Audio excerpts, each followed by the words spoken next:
Welcome to Love Your Library, Hampshire Libraries podcast. I'm Hattie Dulac, here with my co-host Emma Green. Hi Emma. Hi Hattie, it's great to be able to join you on the podcast. I've been inspired by many an episode. Well, it's lovely to have you here. And first question, gotta ask, are you reading anything good at the moment? I'm currently reading The Flat Share by Beth O'Leary. It's been out for quite a while now, but I've just finished Beth's new book, The No Show, and I loved it, so I thought I should go back and read The Flat Share. It's kind of like a funny romantic comedy about a woman and a man who are sharing this flat in London. Leon works nights and Tiffy works in the day, so they never really meet, but they kind of leave each other these post-it notes around the flat. So these allow them to get to know each other from a distance. It's a great, easy, relaxing read to read over the holidays. I just finished it in a few days, so it's definitely a nice one to read over Christmas. How about you? That sounds like a charming book to read, almost a bit like The Lake House. I don't know if you've ever seen that film with Keanu Reeves and Sandra Bullock, where they kind of time traveling, leaving notes and things like that. But I'm reading Dracula by Bram Stoker. I was listening to it as an audiobook on BorrowBox. You might think, yeah, not super festive. We're kind of approaching the winter season, and this is maybe a bit more of a Halloween-y vibe. But the thing is, it's a really, really, really long book, and after 17 hours of audiobook, I have now finished it. And it was great. It was well worth it. But yeah, it's one that I never got to when I was younger, and I always meant to. So I'm really glad that I did. So Dracula's such a classic. It's one that you have to read at least once in your life, isn't it? So today's episode of Love Your Library is a children's book special where we chat to some superb writers and illustrators of children's books. I chatted to Jake Alexander, who is an exceptionally talented illustrator and actually the winner of the 2019 Macmillan Children's Book Prize with his picture book, Can I Read My Books, Please? And then later on in the episode, you'll hear me talking to Harry Woodgate, another award-winning author and illustrator, about what they most enjoy about writing and illustrating children's books and how they really develop their characters. As schools shut up shop over the festive period, it's a great time to be thinking about children's books. They're great, both as a way to keep little ones entertained while you're at home, and also a really good way to boost literacy skills during the holidays. The Reading Agency's Winter Millie Challenge is a scaled-down version of their Summer Bonanza, challenging children across the country to keep reading in the winter months. In Hampshire, our libraries will be gearing up to help little ones select the books and find some new favourites. Visit the Reading Agency's website to learn about the challenge. You can find the links in our show notes. But for now, here's Hattie speaking to Jake Alexander. Yeah, so I'm Jake Alexander. I'm an author and illustrator. I've worked in children's publishing for 2 years now, or 3 years. I can't really remember because of the pandemic, but since graduating, and yeah, I'm from Winchester originally. I'm currently living in London. So a Winchester local, so you're probably Yeah. quite familiar with some of our libraries in Hampshire then. Yeah, definitely. Yeah, so I was born in Winchester, and then I lived in Basingstoke for a few years as well. So I'm very familiar with the Winchester Library, and then some of the more local libraries around Basingstoke, that sort of area.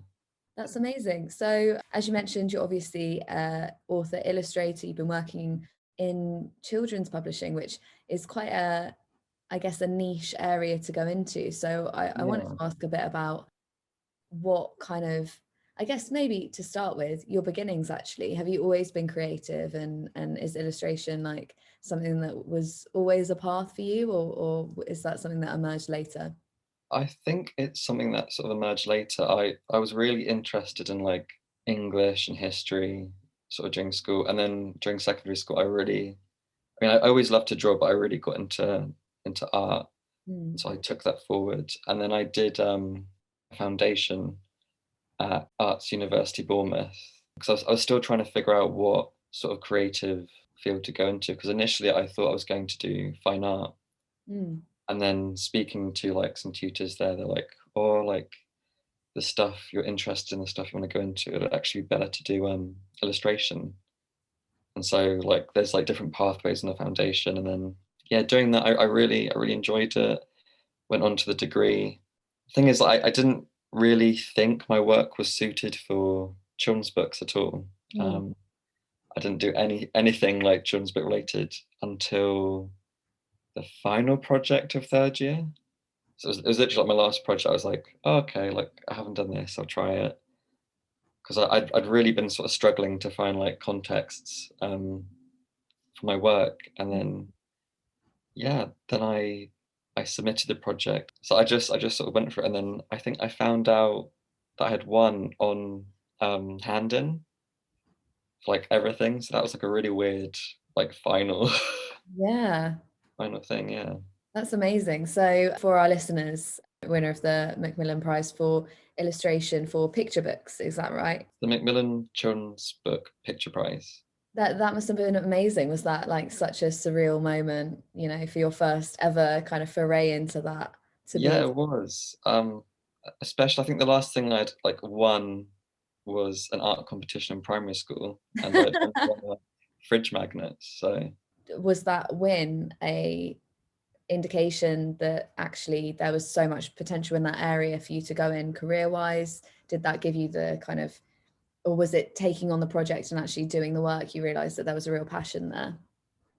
I think it's a mixture. Like I see myself more as like an illustrator who's like doing children's books. Hmm. If that makes more sense. Like I'm open to doing like pretty much anything related to art. But it's just like how things have sort of like developed. So like working so with Macmillan we developed the initial project into my first book, and that took like a year. So just doing that, like learning like actually how to make a children's book was really interesting. Learning how to write one as well. Yeah. And then from that, like more jobs sort of came, and like I got an agent who's like helping as well. So it's all sort of like snowballed really. Yeah, yeah, amazing. So what exactly is that creative process? I think our listeners would find that really interesting. Where do you even begin? With like any project, it's like your own personal experience, like mixed with like what you're interested in, I think. With illustration specifically, it's finding the right context for it. I think like with fine art, you can be a lot more like authorial, but with illustration, it's a lot more commercial. So you do need to find something that like people would actually want to like read or buy or yeah, it was tricky to begin with. Like I hadn't so during the final project at uni, I was looking at systemic racism and sort of looking at library closures as well. Because I think around about that time they were looking to close Chinham Library, which is the one I went to as a child. So that was like very close to home. So sort of finding a way where I could sort of like put everything together into like an actual thing. So coming up with that concept or drawing upon that, I guess, idea and experience, what was the importance of that message then, I guess, for you? Was that something that you always knew that you wanted to speak about? Because you've done a book since as well, Hmm. um, that's also about sort of a library closure and the importance of community and stuff like that. So is that something that you're really kind of personally passionate about?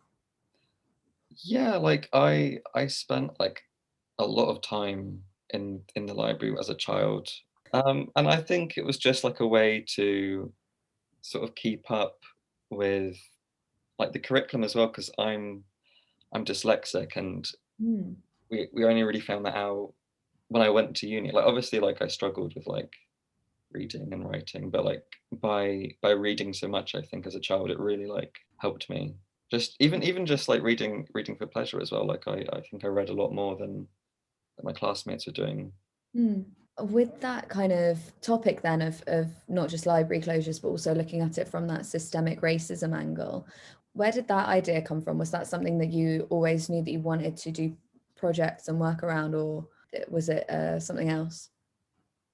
Yeah, I mean, obviously, like personal experiences, like growing up, obviously, I've come into contact with racism and stuff, and the way people have sort of like behaved towards me, and the way some institutions have behaved, and I think like 'cause when I started uni, my degree around 2016, and that's when sort of Black Lives Matter was starting in the US.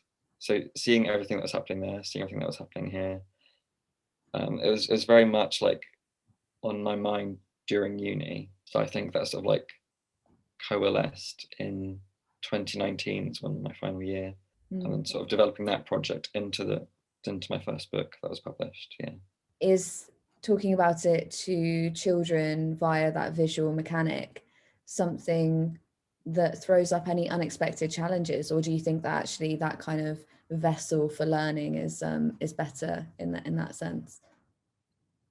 I think, obviously these topics have to be talked about sensitively, and in my mind, it was important not to be overt with the imagery in the book as well, because I was, like I think it's very easy to go from like commenting on something to then perpetuating it if you use the wrong imagery.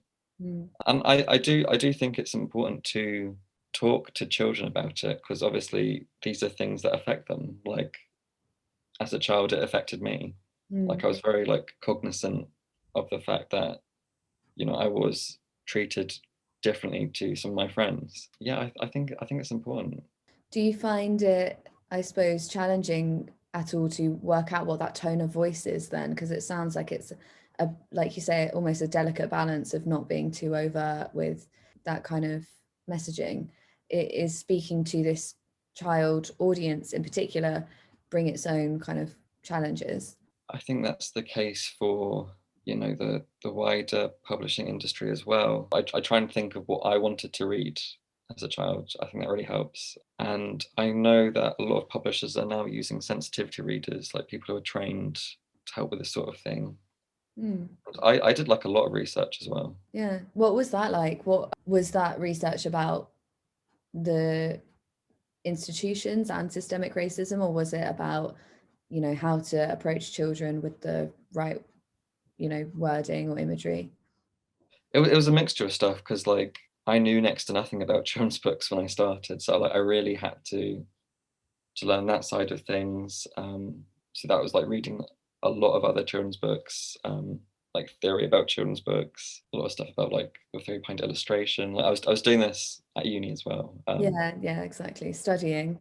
And then obviously all the stuff with the subject matter as well. So reading a lot of stuff about systemic racism, systemic racism here in the UK, in the US. And then obviously sort of like trying to bridge the two. Yeah, I mean, it sounds like it does sound like a challenge. It sounds like just a lot to consider, I guess, in terms of knowing who you're speaking to. Do you have any sort of children in your life? Like, do you have a focus group that you can run ideas past or anything like that? I've got like a lot of little cousins.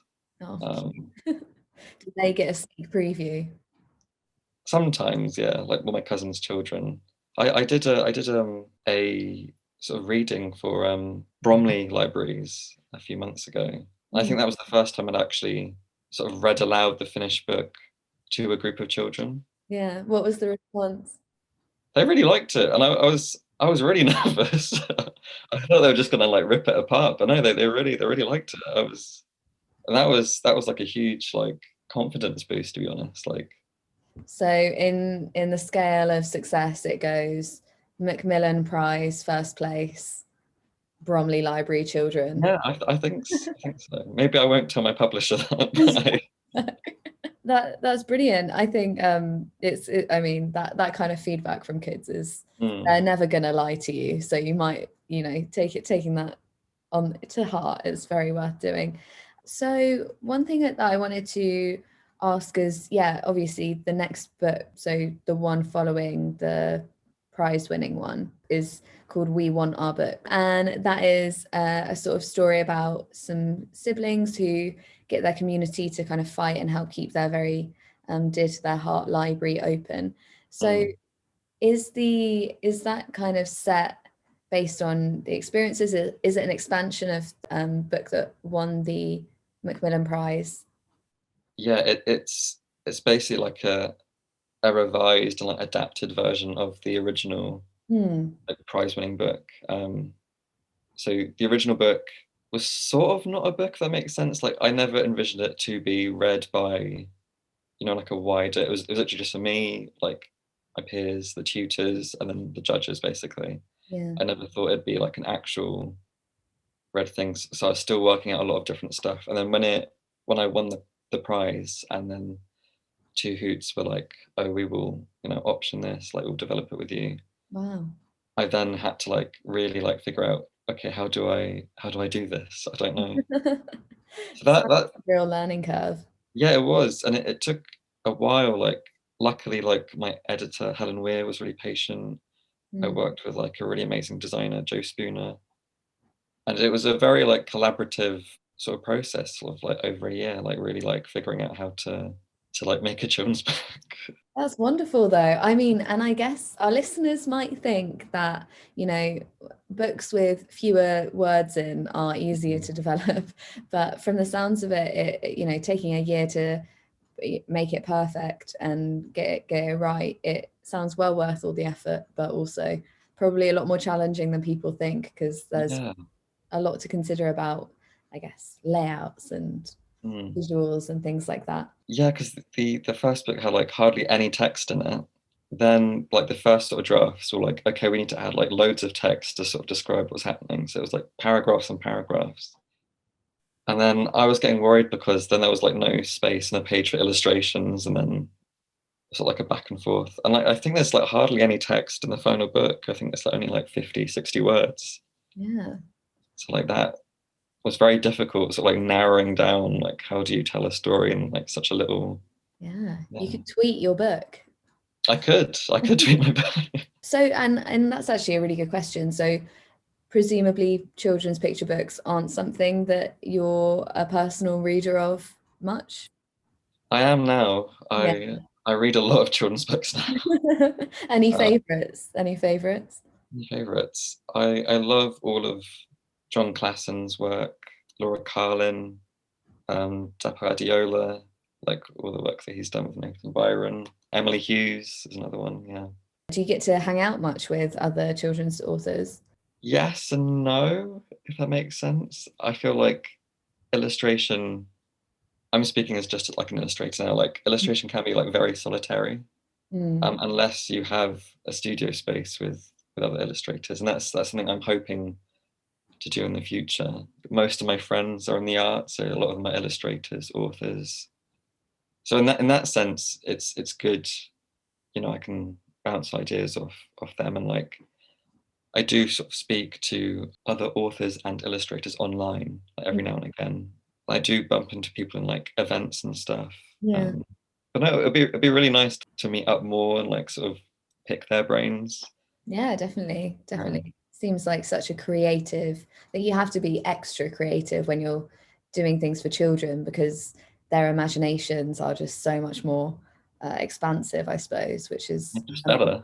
yeah, I mean, yeah, exactly. But I guess in your personal life, what kind of things do you like to read? I've really been enjoying like I said, I'm really interested in history, so all this like ancient Greek fiction that's been happening, like Circe and Circe is one of my favorite books ever. It's so good. I really enjoyed that. So those sort of books, graphic novels, yeah, just anything really. Yeah. Anything you can get your hands on. I think sometimes when you're totally absorbed in that kind of like active brain, reading, researching and stuff like that, it's nice to then go away and find stuff that you like reading for pleasure. Yeah, definitely. So in terms of where listeners could find your work and any projects that you're working on, what kind of where could we direct them? You can find my books in the library, bookshops. I really want to like push people more towards like bookshops, libraries, independent bookshops rather than online retailers. But yeah, so my first book is We Want Our Books, and that came out last June. Not the June that's just gone, but last year. And then I contributed to an illustrated version of Black and British by David Olashoka. I illustrated that with another illustrator called Melanie Taylor, who's amazing. And I finished a third book. So I contributed to sort of like an anthology book that I can't actually talk about, I don't think. Oh. So that I think comes out next year, and then I'm currently working on a book with Thames and Hudson that I think should be out next year as well. And I'm hopefully, I'm in a writing stage of some of my own books. We'll see how that pans out. Exciting. But yeah, it's just like bookshops, that sort of stuff. I've got my own website, so if you type my name into Google with like illustration, I should hopefully come up. While I was looking at your website, I did see some of the other things that you've done, portraits and stuff like that of celebrities. So yeah, really beautiful illustration style, which we can't really, it's hard to describe on an audio podcast, but it is really lovely, well worth a look for listeners, big and small. Just in terms of any future projects that you're working on, what's in store for you? Where should we be looking in the future? Just keep your eyes peeled on like the local bookshops. Hopefully, hopefully more of my books appear like down the road. Appear. Watch this space. Yes. Wonderful. All right. Well, thank you so much. I think that's everything from me. Yeah. Thank you so much for having me. No, that's all right. My pleasure.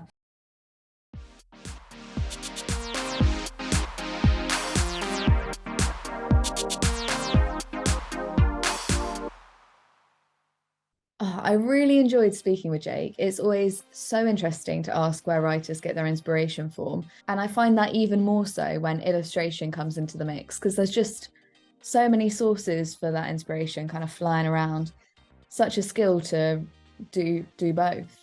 Yeah, Jake actually went to the same uni as me, the Arts University Bournemouth, and it was lovely to see how his university project had become an award-winning book. His hard work definitely paid off. So moving on to the second part of this episode now, and another brilliant children's book writer and illustrator, here's me chatting to Harry Woodgate about their career so far.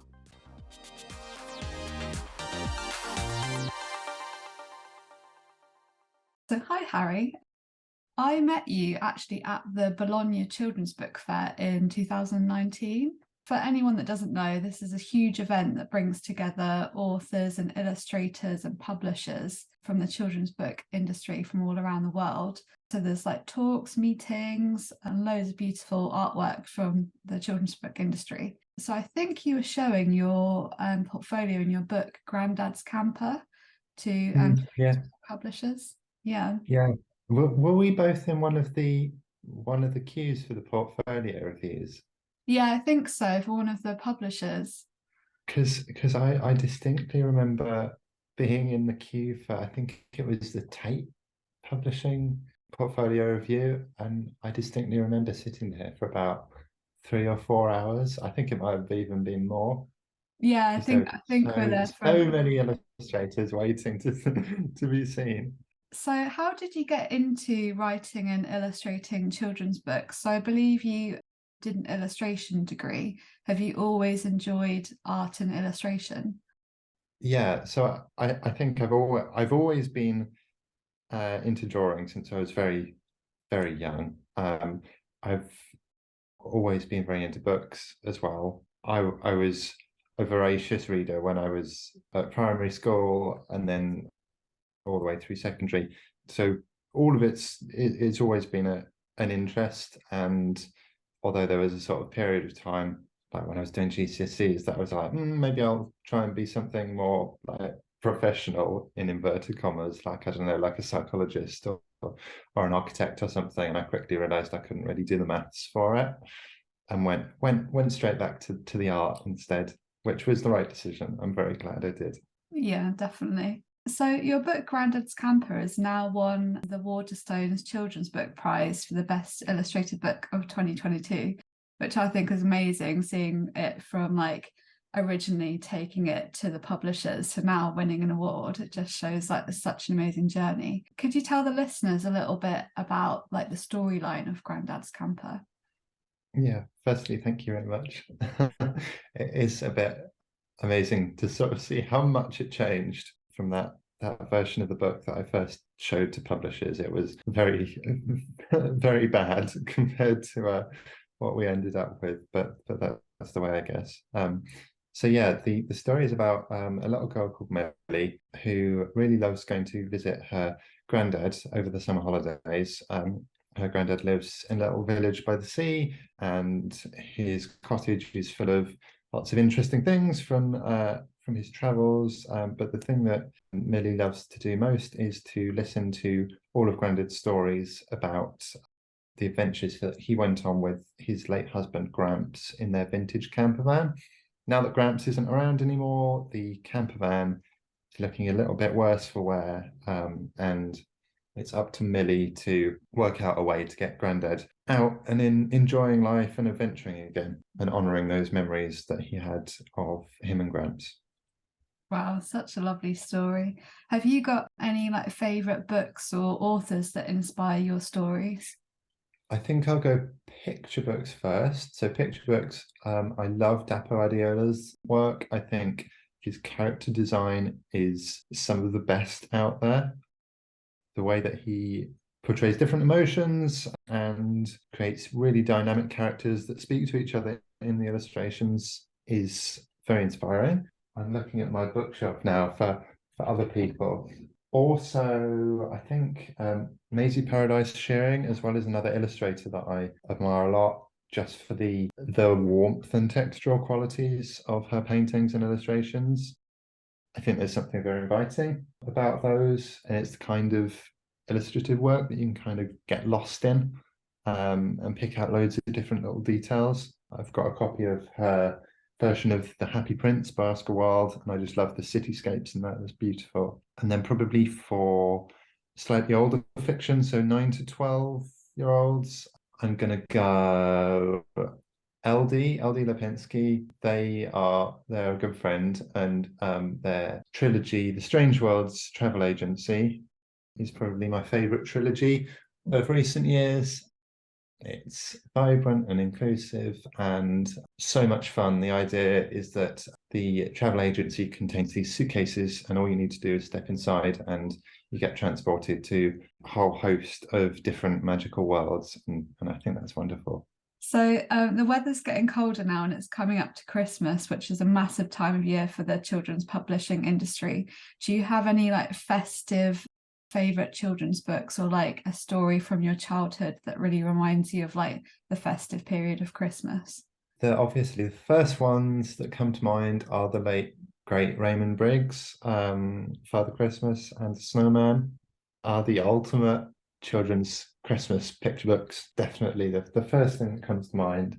Also, a little bit of a shout out to the Very Merry Murder Club, which is the current Waterstones book of the month. And it's wintry. I wouldn't say it's necessarily completely Christmassy. Some of the stories inside are Christmassy. It's an anthology of 13 crime, murder, mystery stories written by some of the best children's authors that are working today, edited by the amazing Robin Stevens and Serena Patel. And I got the absolute honour of illustrating that.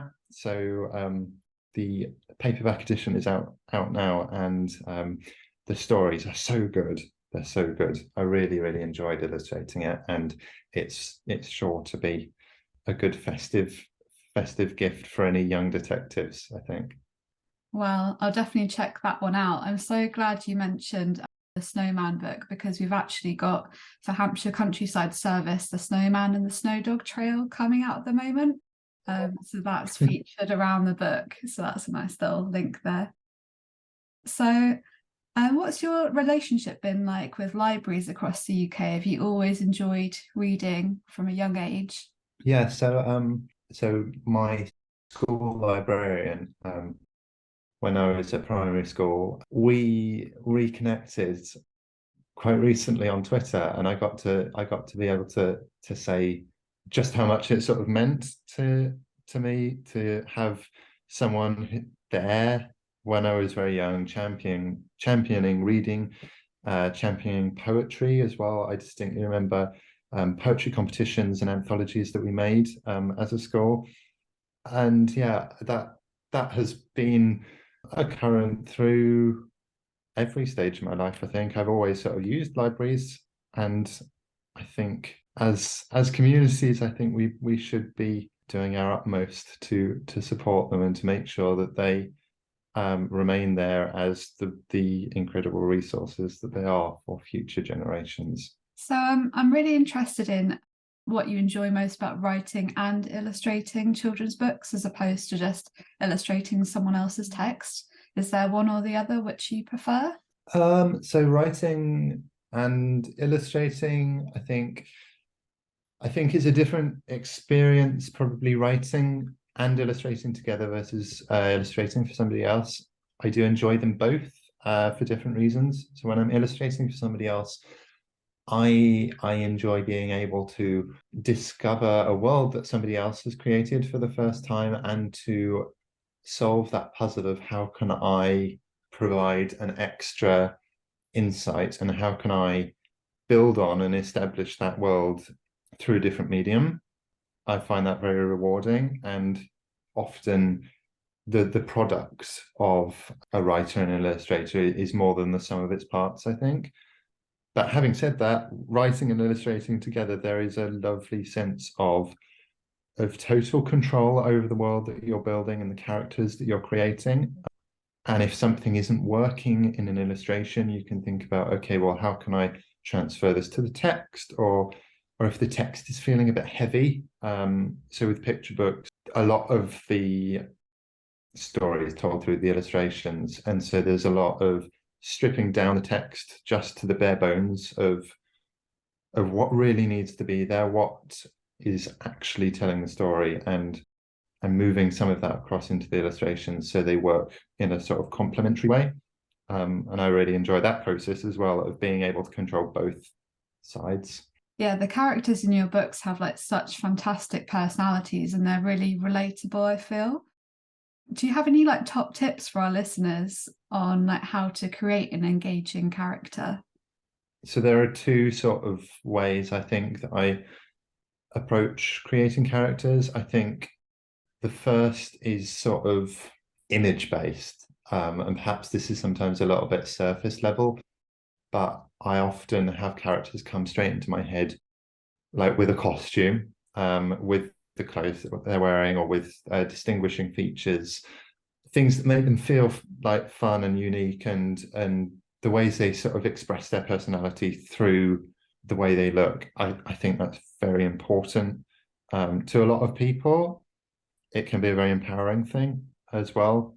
So that's one way that I sort of look at creating characters. And then another way is sort of thinking about the things that I, or people in my life, or I suppose people generally, but either struggle with or aspire to, and really building a character around one or two of those sorts of things. So for example, Timmy, the main character in Timid, really struggles with shyness, but they absolutely love to perform and sing. And so there's a bit of a conflict going on there, that they really want to be this performer and they really want to share their stories with other people, but they have this big imaginary lion which sort of represents their shyness, which gets in the way. And so finding and pinning down that conflict that a character needs to solve can be a really useful way of sort of igniting that spark of characterization, I suppose.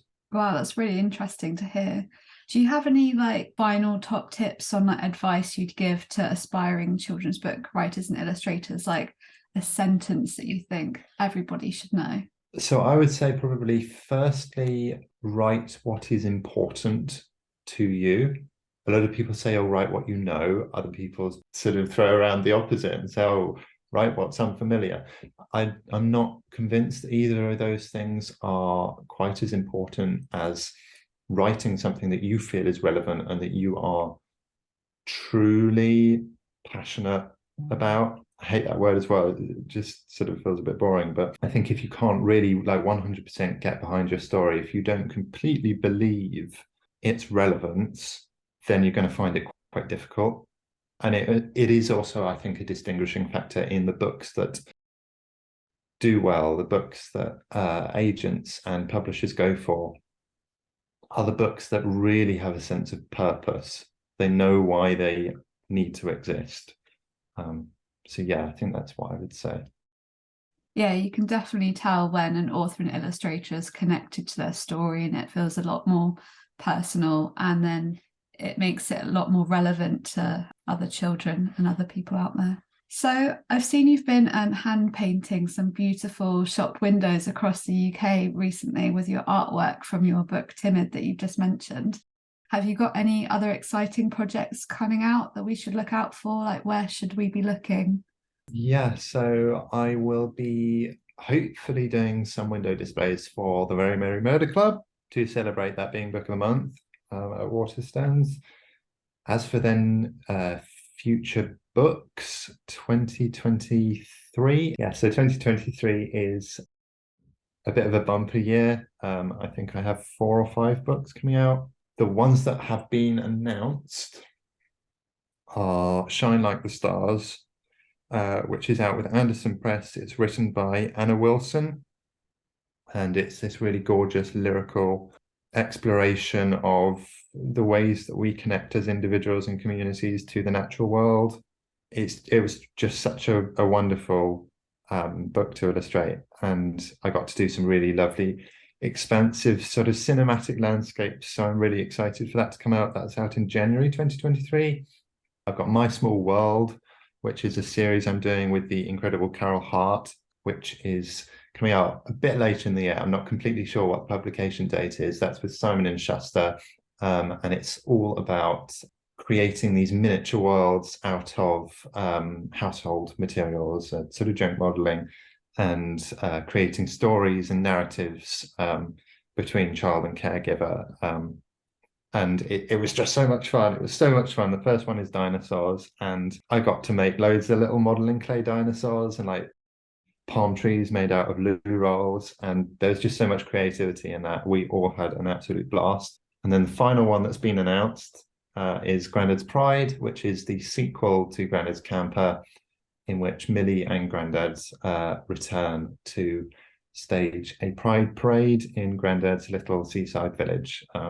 And again, that was a really lovely thing to work on. I can't wait to share a bit more of these characters with readers. That's going to be really lovely.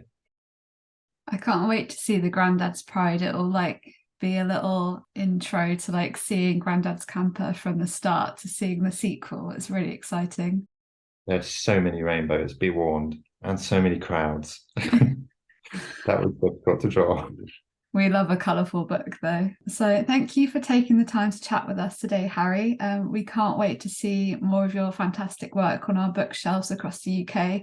And we'll definitely have to check out all of your new books coming next year.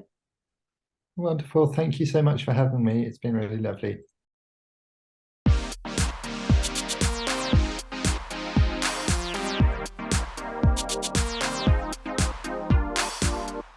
So, Hattie, I found it really interesting that Harry was talking about the importance of text and imagery in children's book. These should like complement each other, but also work together to tell a story. For our young readers, that's so important to have the imagery to give them the cues to the meaning behind the words, like especially as they're learning to read. Yeah, we mentioned it a while back in an episode where we spoke to one of our team about children's literacy and children's books. And during that episode, we were talking about the importance of actually, to a child's development. It's so important to have things like, for example, rhyme in a book as you're learning to speak and read. It kind of assists you on that learning journey.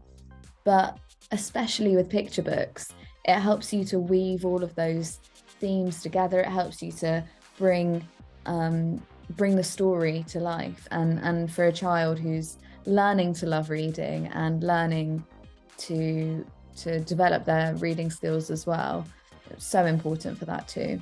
So we'll just say, as a note to listeners, don't forget to pop into a library branch this winter and pick up some exciting picture books for your children or even for yourself to have a look at, because some of the illustrations are just magnificent. And have you been inspired to pick up a paintbrush or maybe get creative from listening to our guests, but you don't know where to start? There may be a learning and libraries class for you. So there's plenty of crafting activities and creative workshops available across all of our branches. So visit our website to browse what's happening in a library near you. And we'll pop those into our show notes as well, so you can access our website there. But for now, that's about all we've got time for today. Thank you to Jake, to Harry, and of course, thank you for listening. I'm Hattie Dulac. And I'm Emma Green.